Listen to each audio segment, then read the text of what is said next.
So the hottest advice in AI right now is to stop prompting and just let it run on its own. And it sounds brilliant. But the half they leave out is the half that costs you. Because an AI left to run alone will hit a wall, make something up to get past it, and tick the job off as done. And here's one I ran earlier. That's an AI telling me it finished a job for me. And it lied. It hid £400 and called it done. So here's what happened. I gave an AI a messy pile of transactions, the kind of money in, money out list any business has. And I told it to tidy things up and balance it, which just means making the totals add up to what's actually in the account.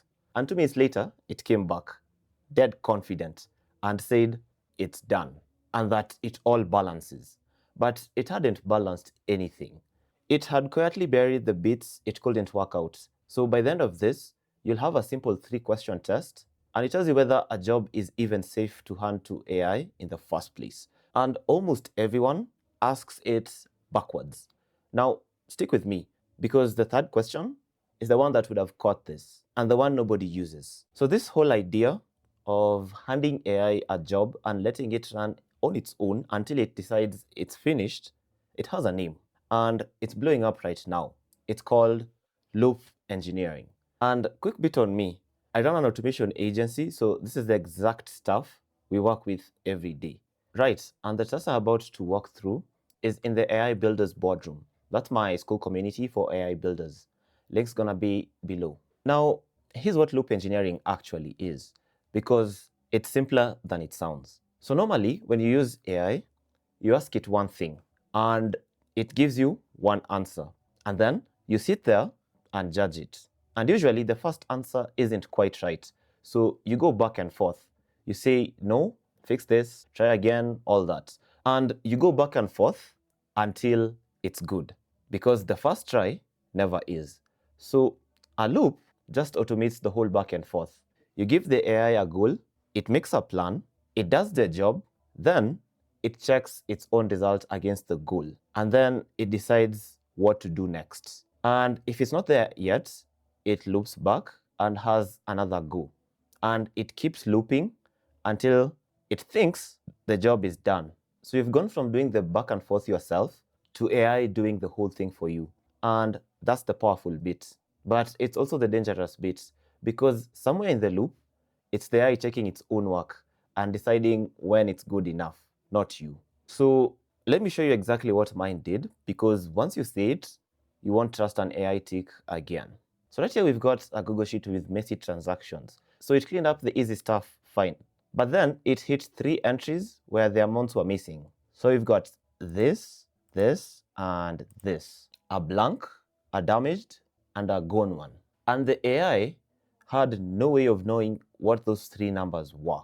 Now here's where it matters, and I'll make it dead simple. So forget the spreadsheet for a second.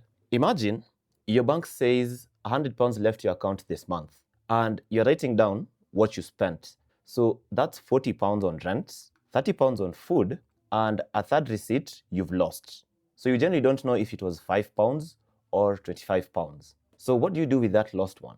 Well, an honest person has got 3 options. You ask someone what it was, or you work it out, because you know £100 left your account and you've already got 70 of it.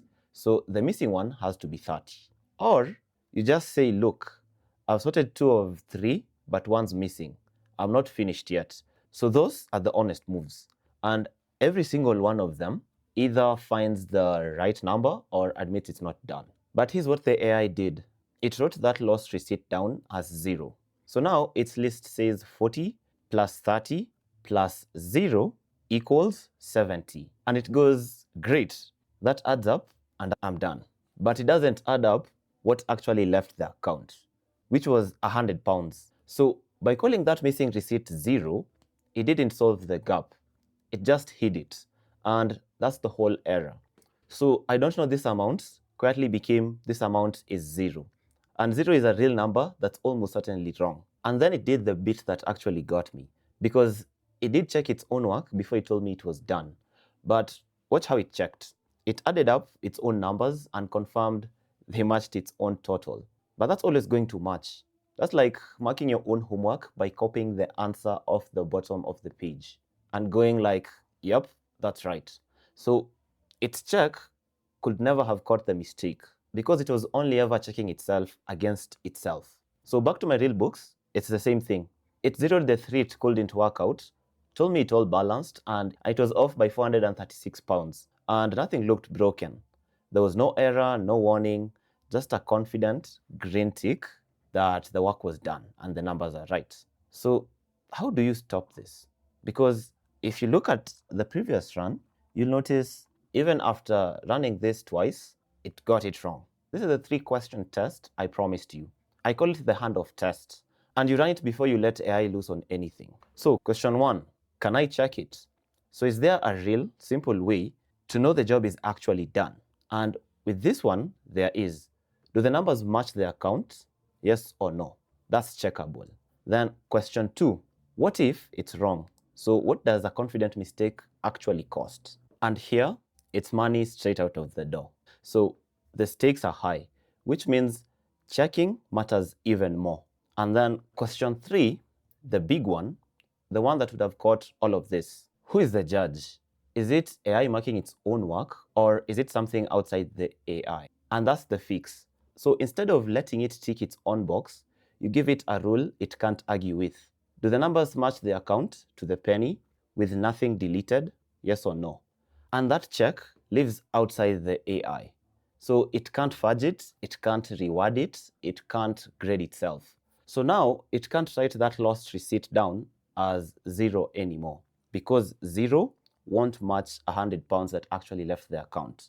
So it's forced to either go find the real number or stop and ask. And that's the difference. So with that one rule in place, here's what changes. It checks against the rule, says it's off, and instead of bearing those 3, it goes back and actually sorts them.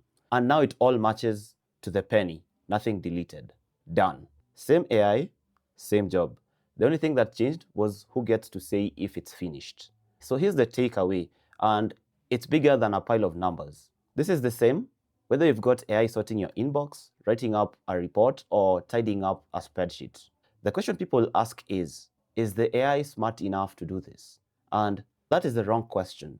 The right one is, can I cheaply check the result? Because if you can check it, like numbers matching or a date being valid, it's safe to hand off. And if you can't check it easily, that's exactly when you keep a hand on the wheel. And if this kind of thing running properly with real checks on it is something you'd want in your business, that's what we build at Loopsera. But that's a whole other video. So let's bring it back. AI doesn't fail by breaking, it fails by finishing. So it'll tell you the job is done when it isn't.